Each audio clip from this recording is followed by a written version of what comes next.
Ready. জি। তো কিন্তু আপনারা এই মুহূর্তে দেশে এবং দেশের বাইরে যে যেখানে আছেন সকলকে 24 ডিজিটাল নিউজের পক্ষ থেকে শুভেচ্ছা জানাচ্ছি। আমি নজরুল ইসলাম আছি। বিশেষ করে যুদ্ধ মানে অশান্তি, অস্থিরতা, যুদ্ধ মানে বিধ্বংসী, যুদ্ধ মানে মানুষের জীবন, সম্পদ সকল কিছুই ধ্বংস হয় এবং পাশের দিকে যাই। সেই পরিস্থিতিতে বিশ্ব এখন সেই অবস্থান আছে। পাশাপাশি আমাদের দেশেও সাম্প্রতিক দেখেছি আমরা শিশুর উপর নির্যাতন, নারীর উপর নির্যাতন এবং নারী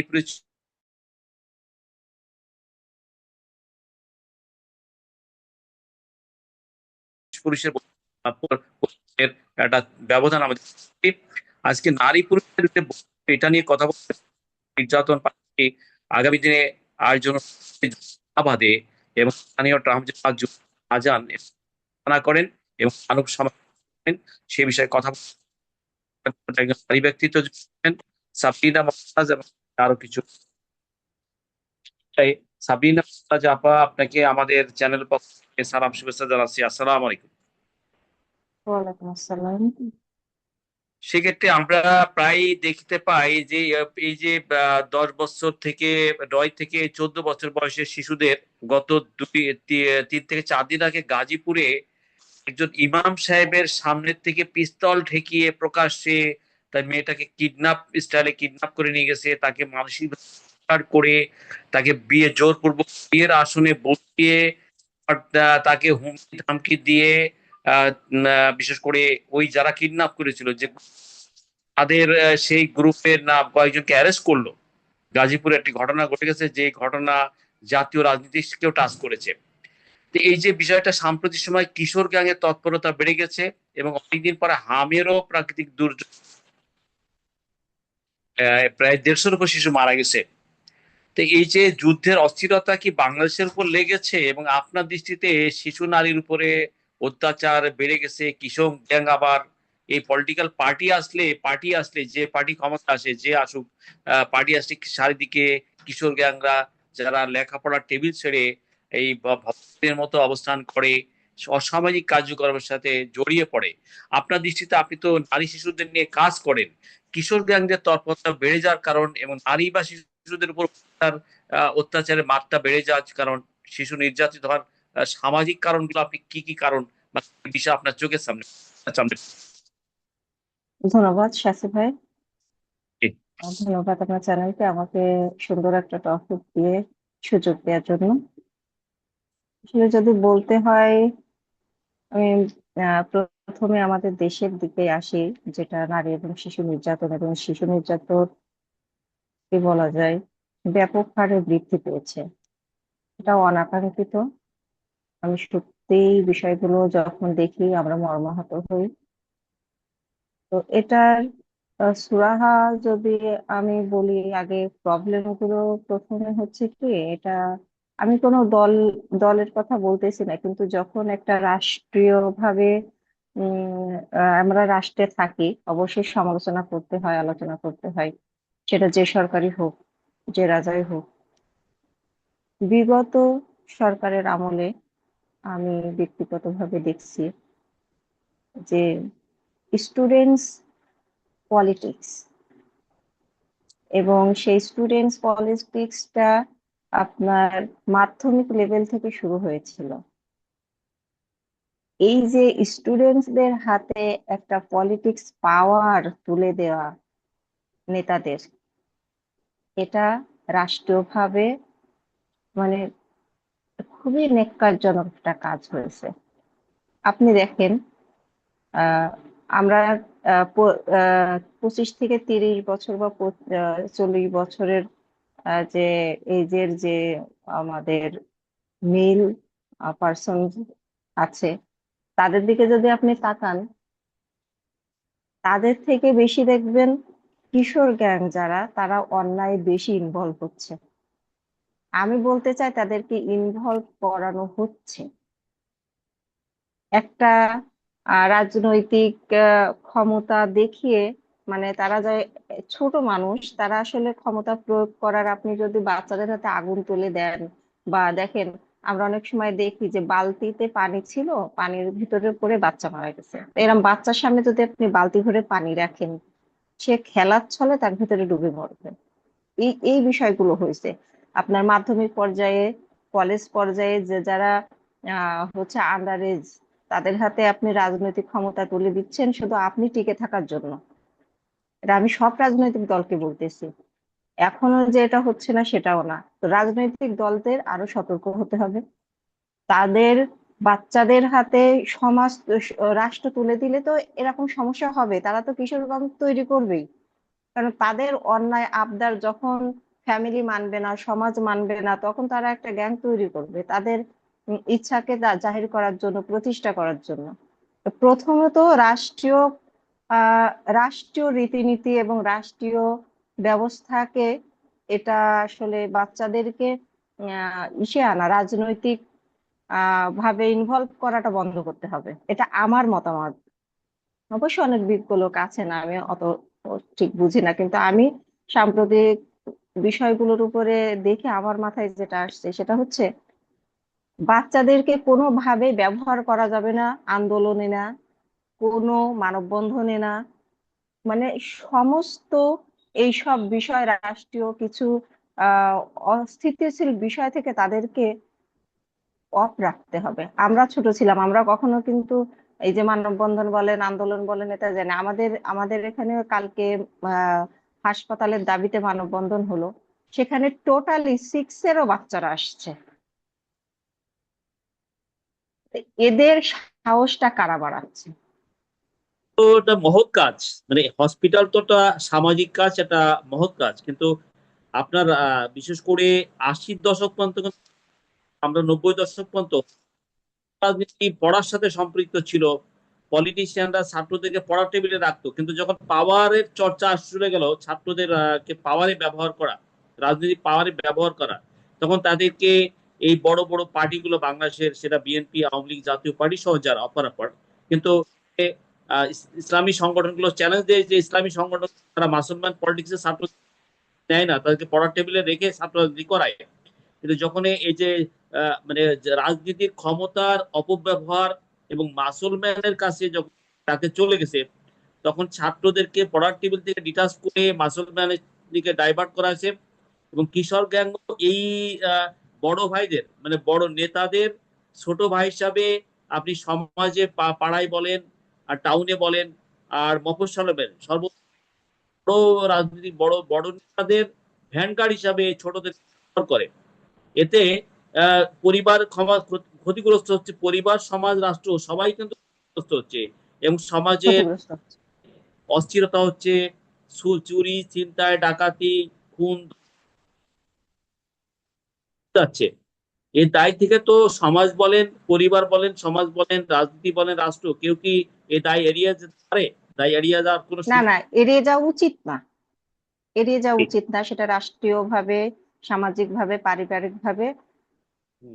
ড্যামেজ হবে, পরিবারগুলো হবে, রাষ্ট্রীয় ভাবে, আপনার সামাজিক ভাবে, সমস্ত এনভায়রনমেন্টটা, মানে পরিবেশটা ভারসাম্য হারাচ্ছে। আপনি যে বললেন হাসপাতাল চাওয়াটা একটা মহৎ কাজ, অবশ্যই মহৎ কাজ। সেখানে মানববন্ধন হওয়ার কথা, কিন্তু সেখানে সরাসরি বিক্ষোভ মিছিল হয়েছে এবং 1 ঘন্টা ধরে তারা রাস্তা অবরোধ করে রাখছে। আপনি কাকে সরাবেন? কার গায়ে হাত দিবেন? ছোট ছোট বাচ্চারা। তাহলে তারা যখন বুঝতেছে যে না, আমরা এখানে এটা অবরোধ করে, আজকে আমার বয়স 11 কি 12, অবরোধ করে আমি সাকসেস হয়েছি, পরবর্তী স্টেপটা সে কি নেবে? আপনার কি মনে হয়? ঠিক। তাহলে তো এইটা বল- এইটা শুধু মানববন্ধন বলে আমি বলতেছি না, আরো ছিল, সমাজে আরো লোক ছিল, আমরা ছিলাম, আমাদের সংগঠন ছিল, অন্যান্য সংগঠন ছিল। এটা কেন স্যারেরা তাদেরকে পারমিশন দিলেন রাস্তায় এসে দাঁড়ানোর, এবং সেটা কেন বিশৃঙ্খলা সৃষ্টি করলো, এবং কেন সেটা বিক্ষোভের জায়গায় তারা নিয়ে গেল? তারা শান্তিপূর্ণভাবে করতে পারতো, চলে আসতো। এবং 6 এর বাচ্চাদের, 7 এর বাচ্চারা, 8 এর বাচ্চারা কেন নামবে আন্দোলনে বা মানববন্ধনে? তাদের কাজটা কি? এটা ফার্স্ট স্টেপ তার বিশৃঙ্খলা মনোভাবটা তৈরি করতে, এটা আমার মনে হয়। আমি যদি একটা টিচার, আমি একটা বুঝি, একটা বাচ্চা যদি প্রথম দিন আপনাকে আপনাকে ড্যামেজ করতে, মানে আপনাকে আপনার শটটা নিচু করাতে পারে, সে কিন্তু ওতে অভ্যস্ত হয়ে যাবে, এবং সে কিন্তু স্যারদেরও তখন মানতেছে না। তাহলে এই যে স্যারেরা পারমিশন দিচ্ছে, এই যে পুলিশ প্রশাসন পারমিশন দিচ্ছে, এই যে রাজনৈতিক নেতারা পারমিশন দিচ্ছেন, এবং তাদের হলো ফ্যামিলিগত ভাবে কিছু বলা হচ্ছে না, তাহলে তারা কি সাহসিকতাটা কোথা থেকে শুরু হলো? সিক্সে থেকে যদি তার সাহসটা বেড়ে যায়, তাহলে সে টেনে উঠতে উঠতে অবশ্যই তো সে, তার হাতে পিস্তল থাকবে, তার হাতে একটা বোমা থাকবে, তার হাতে একটা লাঠি থাকবে, এটা স্বাভাবিকভাবে নিতে হবে। এর দায় কার, বলেন? আচ্ছা, বর্তমানে একটা জিনিস লক্ষ্য করছেন আপনি, 20 বছর, 30 বছর, 40 বছর আগে একটা মানুষের অকাল মৃত্যু, অপমৃত্যু, সন্ত্রাসের হাতে মৃত্যু, বা মানে আইন বহির্ভূত, মানে তারপরে অন্যায় অপরাধ মৃত্যুর ব্যাপার ছিল। একটা জিনিস গ্রামতের দিকে ধ্বংস, মানুষের জীবন, মানুষকে পিটাই মেরে ফেলাচ্ছে, মানুষের সামনে ধর্ষণ করতেছে, মানুষের সামনে তাকে ছিনতাই করে, এত এটা এটা আমি এটাই নৈতিক আসতে, নৈতিকতা ধস নামার নৈতিকতা কারণে কি এই বিষয়গুলো? পরিবারগুলো তো আপনার যে এই যে আমি ফার্স্ট স্টেপের কথা এই জন্য বললাম, পরিবারগুলোকে তো বাচ্চাদেরকে সেভাবে গড়ে তুলতে পারতেছে না, স্কুলগুলো পারতেছে না, কলেজগুলো পারতেছে না, এবং রাজনৈতিক নেতারা এর জন্য সরাসরি দায়ী আমি বলবো। আর যে কোনো কাজে তাদেরকে ব্যবহার কেন করতে হবে? যে কোনো কাজে তাদেরকে টেনে কেন নামাতে হবে? তাহলে যাদের যখন আপনার সাহস হয়ে যাবে, তখন সে রাস্তাঘাটে, এখন কেউ কাউকে সম্মান দেয় না, বাচ্চারা বড়দের সম্মান দেয় না। কেন দেয় না? তারা সময়ের আগে পাওয়ারটা হাতে পাইছে এবং তার অপব্যবহার করতেছে। আর এই যে একটা প্রবণতা, এইটা কোথায় গিয়ে দাঁড়াচ্ছে? যখন সে টিজিং করতেছে, সে নানান ভাবে মেয়েদের সাথে আহ মানে বয়স হওয়ার আগে বিভিন্ন সম্পর্কে জড়াচ্ছে, এবং বাড়ি যে তখন তাকে কিছু বলবে, বাড়ির মানুষের সেসব বাচ্চাদের কাছে জিম্মি হয়ে যাচ্ছে।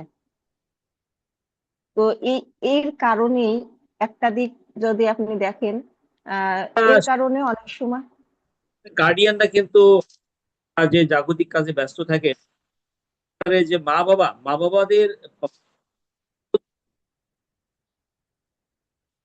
তাদের ভাই এবং দাদা উদাসীনতা, অবহেলা, পাশাপাশি মুসলিম সমাজে পাশ্চাত্যের সংস্কৃতি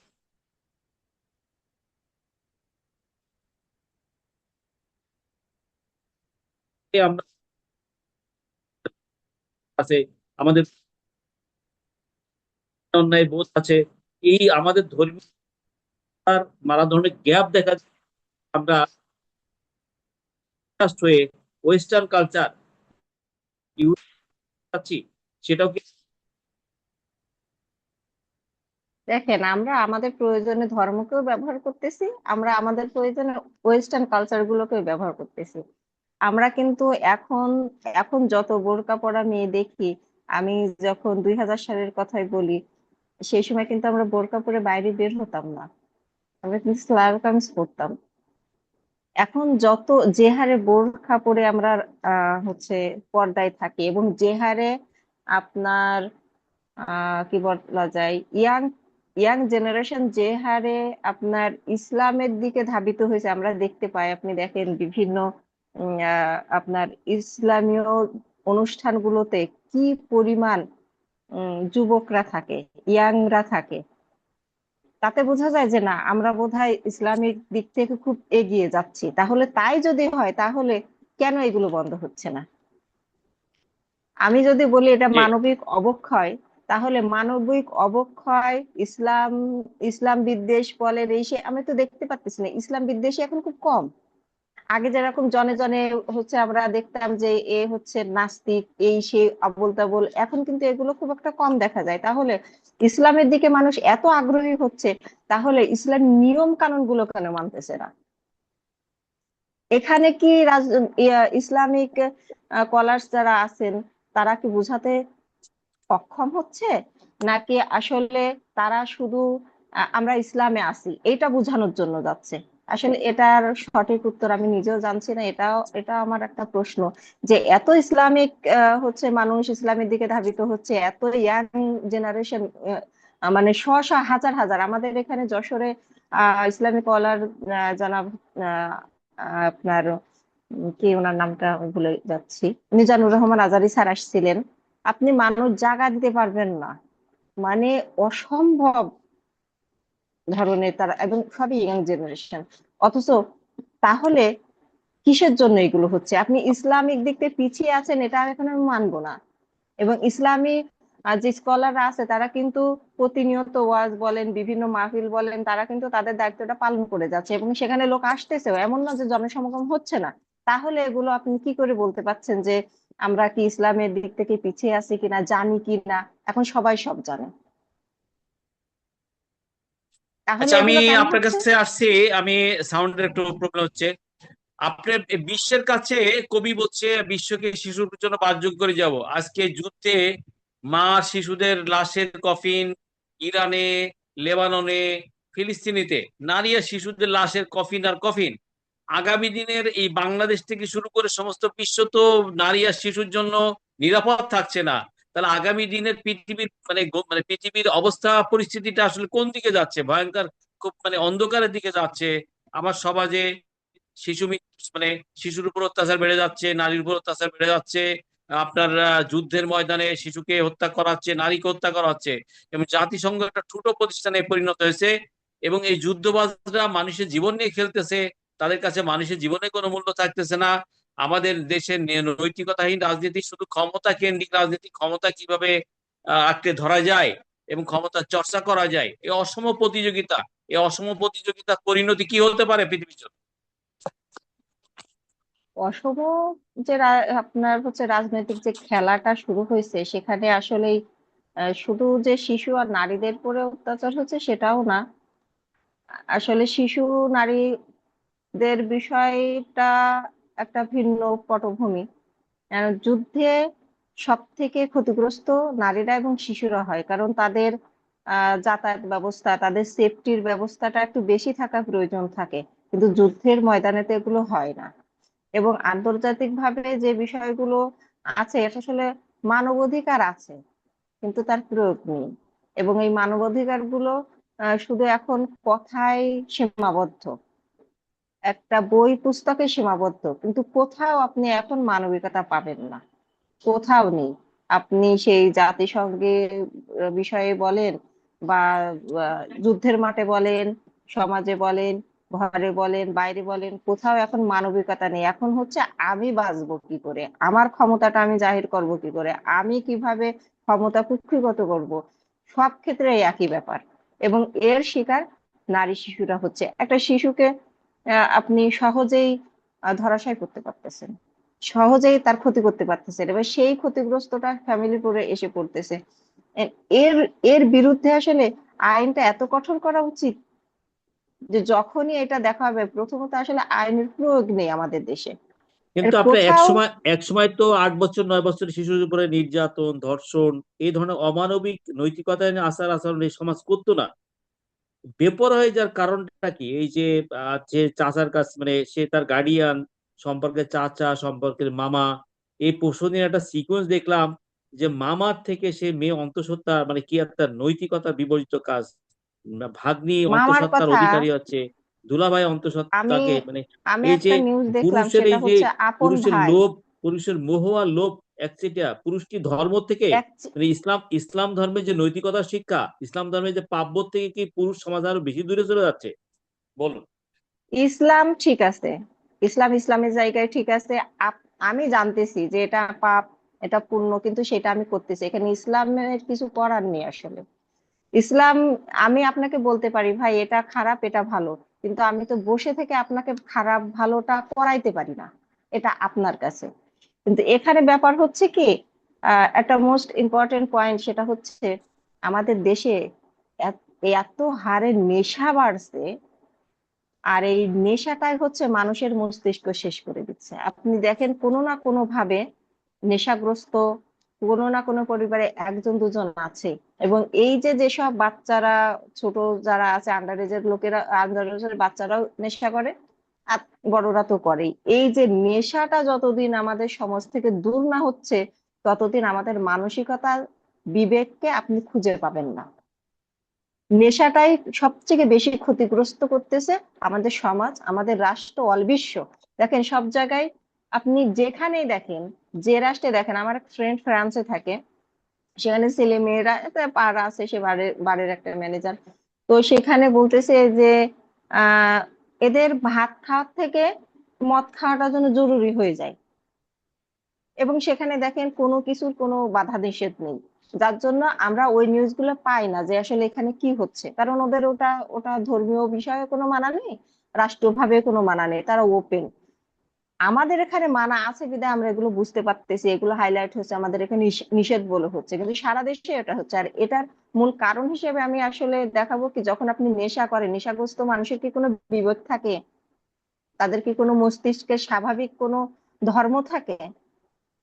তাদের যত তারা নামাজ পড়ে, দেখেন নামাজ পড়তেছে, হজ করতেছে, তারপরে তারা হচ্ছে অশ্লীল কাজ কারবার করতেছে। এর মানেটাই হচ্ছে, আমি যেটা পাইছি যে আসলে নেশা করলে মানুষের মানসিকতা ঠিক থাকে না, মানুষের নৈতিকতা ঠিক থাকে না, মানুষ স্বাভাবিক কাজকর্ম করতে পারে না। আমাদের দেশে এত হারে নেশা বাড়ছে, মানে এটা অবিশ্বাস্য, অবিশ্বাস্য হারে বাড়ছে। সরকারকে আগে এই দিকটা দেখা উচিত, আমার মনে হয়। পাশাপাশি আমি আমি আপনি ওই যে শিশু প্রতিবন্ধীদের নিয়ে কাজ করেন, আপনাদের প্রতিবন্ধীদের শতকরা আমরা দেখতে পাই যে অটিস্টিক বা প্রতিবন্ধী মিলে 100 জনের মধ্যে 17 জন। এই যে প্রায় 5 ভাগের 1 ভাগ জনগোষ্ঠী প্রতিবন্ধী। প্রতিবন্ধীদের আজকে অন্য জনগোষ্ঠীর মতো তাদেরকে শিক্ষার অধিকার থেকে বঞ্চিত করা হচ্ছে। তাদেরকে যারা শিক্ষাদানের সাথে সম্পৃক্ত আছেন, যে সোসাইটি, তাদের প্রতিও ইনজাস্টিস, সমাজ জাস্টিস করছে না। এই যে পূর্বে তত্ত্বাবধায়ক সরকার গেল, একটা গণতান্ত্রিক সরকার, পূর্বের সরকার এবং বর্তমান সরকার, তাদের দৃষ্টিভঙ্গি এবং এর প্রতি সুবিচারের অভাবটা কি কি কি অভাব আছে, সুবিচার করা, দৃষ্টিভঙ্গি বদলানো, তাদের দাবি পূরণ করার ব্যাপারে আসলে সমস্যাটা কোথায়, সমস্যা কোথায়? আপনি এই বিষয়ে তো আপনি কাজ করেন। আসলে হ্যাঁ, আমি প্রতিবন্ধী বিদ্যালয় নিয়ে কাজ করতেছি, প্রতিবন্ধী বাচ্চাদের নিয়ে কাজ করতেছি, শিশু মহিলাদের নিয়ে কাজ করছি। তো প্রতিবন্ধী বিদ্যালয়গুলো আসলে কি হচ্ছে, একটা দল বলতেছে যে প্রতিবন্ধী স্কুলের দরকার নেই, একটা দল আমরা বলতেছি দরকার আছে। কারণ যারা বলছে দরকার নেই, তাদের ঘরে হয়তো প্রতিবন্ধী বাচ্চা নেই, যারা এর বিরোধিতা করতেছে। আর বৈষম্য, এটা এখানে আসলে মূল বিষয়টা হচ্ছে একটা বৈষম্যের শিকার হচ্ছে বাচ্চারা, হচ্ছে আমরা যারা টিচার্স আছে, আমরা বৈষম্যের শিকার হচ্ছি। প্রতিবন্ধী স্কুলের টিচার্স মানে সমাজের অনেকেই মনে করে এদের কোয়ালিফিকেশন নেই, এরা জাস্ট, এরা কোনো কোয়ালিফিকেশন না, এরা এরা যোগ্যতা সম্পন্ন না। কিন্তু আসলে দেখেন, আমাদের এখানে নীতিমালায় প্রতিবন্ধী বিদ্যালয়ের টিচার হতে গেলে তাদেরকে নিম্নতম ডিগ্রি পাশ করা লাগে, অনার্স পাশ করা লাগে, মাস্টার্স তো থাকাই লাগে, সাথে অনেক ট্রেনিং এর ব্যাপার আছে, সেগুলো সার্টিফিকেটও থাকা লাগে। তো প্রাইমারি লেভেলে যারা আছেন অবশ্যই তারা জানেন, কিন্তু তাদের থেকে এদের কোয়ালিফিকেশনটা বেশি লাগে, তাছাড়া তারা যোগদান করতে পারে না চাকরিতে। এটা গেল একদিক। আর একটা দিক হচ্ছে, তাদের বাচ্চাদের, একটা প্রতিবন্ধী বাচ্চাদের তাদের বাপ মা চায় না যে হচ্ছে বাসায় থাকুক, আমরা স্কুল চালাই, তারা বলে কি আপনারা নিয়ে যান না কেন, আমাদের বাচ্চাদের নিয়ে যান, এদের একটা ব্যবস্থা করেন, যত সময় তারা বাড়ি থেকে বাইরে থাকে তারা মনে হয় রিল্যাক্সে থাকে। অথচ আপনি যদি বলেন যে আপনার বাচ্চাটাকে নিয়ে যাওয়ার জন্য আমাদেরকে একটা পারিশ্রমিক দিতে হবে, মানে আমাদের না, এটা আমাদের যানবাহনের দরকার হয়, বাচ্চারা এমনি এমনি আসে না, প্রাইমারি স্কুলগুলোতে তারা হেঁটে হেঁটে যায়। কিন্তু আমাদেরকে বাচ্চাদের জন্য স্পেশাল গাড়ির দরকার হয়, সাথে একটা গার্ড দেওয়া লাগে তাদের আনার জন্য, কারণ তারা তো অ্যাবনর্মাল, নর্মাল বাচ্চা না, বিভিন্ন রকম বাচ্চা সেখানে থাকে, তাদেরকে নিয়ে আসা হয়। এখন এই যে আপনার পরিবহন ব্যবস্থার জন্য যে খরচটা, এটা সম্পূর্ণ আমাদের দিতে হয়। তো আমাদের তো কিন্তু সরকার আপনার এই কোনো যে হেল্প করে না। বাস্তবতায় সরকার যাচ্ছে, সরকার একটা যাচ্ছে, একটা নতুন সরকার আসছে, কিন্তু আপনাদের দফারও রফা হচ্ছে না। এই জনগোষ্ঠী শিক্ষা থেকে বঞ্চিত থাকছে, সামাজিক অধিকার থেকে বঞ্চিত হচ্ছে, রাষ্ট্রীয় অধিকার থেকে বঞ্চিত হচ্ছে, এই বঞ্চনা তাদের বেড়ে যাচ্ছে। এই সমাজ, এই রাষ্ট্র, এই রাজনীতি কি এদের প্রতি এই উদাসীনতা দেখিয়ে যাবে? তাহলে কি সমাজটাকে আসলে সংস্কারের মধ্য দিয়ে আগামী দিনের সমাজ সমৃদ্ধশালী সমাজে যদি যেতে পারে, 1/5 জনগোষ্ঠীকে যদি শিক্ষার অধিকার থেকে, সামাজিক অধিকার থেকে বঞ্চিত রাখা হয়? আসলে আমাদের বিষয়টা হচ্ছে যে প্রত্যেকটা রাজনৈতিক দল আসে এবং আমাদের প্রতিবন্ধী বিদ্যালয়টা নিয়ে তারা রাজনীতি করে। প্রতিবন্ধীদের উপরে সুদৃষ্টি রাখার মানে পরিপ্রেক্ষিতে তারা সুবিধা নেয়, সুবিধা বঞ্চিত বাচ্চাদেরকে দেখিয়ে তারা সুবিধা নেয়, কিন্তু তারা কোনো সুবিধা পায় না। আর আরেকটা বিষয় হচ্ছে যে সেটা যে আমি যে বলবো যে স্কুল একটাও হয়নি সেটা না। আপনার ডক্টর ইউনূসের সময় 22টা স্কুল ছাড়ছে। তো আমি বলি এটা ফুল বৈষম্য। 22টা স্কুল যদি হতে পারে, বাকি স্কুলগুলো কেন হতে পারে না? সমস্যা কি? সমস্যা হচ্ছে মেন জায়গায়। তারা তারা মনে করে যে এই যে স্কুলগুলো তাদের আশেপাশে আছে বা তাদের মনে চাচ্ছে যে কোনো সুযোগ সুবিধার ব্যাপারে সেগুলো তারা দিচ্ছে, কিন্তু সব স্কুলগুলোর প্রতি তারা অনীহা দেখাচ্ছে। কিছু কিছু স্কুল তারা দিচ্ছে। আমরা যখন আন্দোলনে ছিলাম, আন্দোলনের সময় 22টা স্কুল দিয়েছে ডক্টর ইউনূস স্যার। তো এই 22টা স্কুল দেওয়ার কারণ আমি বুঝলাম না, কারণ যেখানে আমরা আন্দোলন করছি, আমার পা ভেঙে গেছিল, তারপরে আরো অনেক অনেক ক্ষতিগ্রস্ত হয়েছে, এই আন্দোলনের ভিতরে একটা স্কুলও তারা দেয়নি। একটা স্কুলে দেয়নি। 22টা স্কুল দিয়েছে এবং 22টা স্কুলে আন্দোলনের বাইরের স্কুল। তাহলে তারা কোথা থেকে এই স্কুলগুলো পাইলো? এই স্কুলগুলো 22টা কিভাবে তারা বাঁচলো? তারপর থেকেই আমাদের ওখানে অগ্রহণ পত্র দিছিলেন এবং তারপর থেকে সচিবালয় এই মন্ত্রী ওই মন্ত্রী ওই মন্ত্রী করেই যাচ্ছি আমরা। এই এইভাবেই চলতেছে, কিন্তু এখনো পর্যন্ত এর কোনো সুরা হয়নি। কেন যে হয়নি, কেন যে করতেছেন না, এটা উনরাই ভালো জানে। তাহলে এই যে শিক্ষার একটা বৈষম্য থেকে যাচ্ছে, আর এই যে প্রতিবন্ধী বাচ্চাদেরকে আপনি শিক্ষা দান করাবেন এবং রেগুলার স্কুলটা চালু রাখবেন, এটা একটা হিউজ পরিমাণ আপনার ফান্ডের দরকার। এই ফান্ড কতদিন থাকবে? আমাদের স্কুলই 12-13 বছর হয়েছে, এই 12-13 বছর কি ফান্ড করে আমরা কি জমি বিক্রি করে স্কুলগুলো চালাবো? এটা ব্যাপক খরচের ব্যাপার। প্রতিদিন আপনার 100 বাচ্চা আসলে 1 বছরের পিছনে টোটাল করতে গেলে আপনার 10,000 টাকা খরচ হবে। এই টাকাটা কোথা থেকে পাবেন প্রতিদিন? কিন্তু তাহলে আমাদের যে যারা বাংলাদেশের বলে সমাজ জি, আপনি ধন্যবাদ। বাংলাদেশের সমাজ আর পাশ্চাত্য সমাজ, বাংলাদেশে যেমন একজন স্বাভাবিক নাগরিকের যে অধিকার যতটুকু পায়, প্রতিবন্ধীরা পাচ্ছে না। পিছিয়ে পড়া মানে স্ট্রিট চিলড্রেন যারা জনগোষ্ঠী আছে তারা পাচ্ছে না। কিন্তু আমেরিকা, জাপান, অপর অপর উন্নত বিশ্বে সাধারণ নাগরিকদের যে অধিকার সমপর্যায়ে তাদের প্রতি রাষ্ট্র থেকে দায়িত্ব পালন করা হয় এবং তাদের জীবনটাকে আহ, শিক্ষা এবং উন্নত স্বাস্থ্যের মধ্য দিয়ে গড়ে বিকশিত করবার জন্য সেখানে রাষ্ট্র কার্যকরী ভূমিকা পালন করে। এই আমাদের রাষ্ট্র এবং রাজনীতি এর প্রতি উদাসীনতা দেখানোর কারণগুলা কি কি? এ বিষয়ে আপনার চোখে পড়েছে কারণগুলা কি কি? রাজনীতি আমার মঞ্চ কারণ থেকে, এটা রাষ্ট্র আমি থেকে আমি এই আসলে জনগোষ্ঠীর প্রতি উদাসীনতা দেখা, আমি তাদের প্রতি দায় আমার দায়িত্ব পালন ব্যক্তি না করার। জি। আমার ব্যক্তিগত ব্যাপার যদি আপনি বলেন, আমি আসলে মেয়ে মানুষ, অত বেশিতেও বুঝি না। যতটুকু বুঝতে পারছি সেটা হচ্ছে এটা সম্পূর্ণ একটা রাজনৈতিক কারণ। রাজনৈতিক কারণ ছাড়া আমি এখানে কিছুই দেখতে পারতেছি না। কারণ যে এই যে প্রতিবন্ধী স্কুল, কিন্তু প্রয়াস বলে কিছু আর্মিদের স্কুল আছে, আর্মিরা প্রতিবন্ধী স্কুল করেছে, সেগুলোতে হিউজ পরিমাণ চলে, তাদের আর্থিক সামর্থ্য আছে, তারা চলে, তাদের বেতনও দেয়, সবকিছুই হয়। তাহলে তাদের ভিতরে যারা থাকে তারাই কেন শিক্ষা ব্যবস্থা পাবে? একই জায়গায় দেখেন, সাধারণ জনগণের সাথে যে বৈষম্য হচ্ছে সেখানে সেটা হচ্ছে না। সেখানে পড়তে গেলে টাকা দিয়ে পড়া লাগতেছে। তাহলে টাকা দিয়ে যখন সেখানে 12-13 হাজার টাকা সেখানে খরচ করে পড়ানো লাগতেছে, সেক্ষেত্রে কি আমাদের সরকারিভাবে স্কুলগুলো দেওয়া উচিত না? যদি তারা বলে থাকে যে প্রতিবন্ধীরা পড়তে পারতেছে না, তাদের স্কুলের দরকার নেই, তাহলে এই প্রয়াস যে স্কুলগুলো আছে এগুলো কেন চলতেছে? এখানে কেন অনেক পরিমাণে বাচ্চা ভর্তি হতেছে?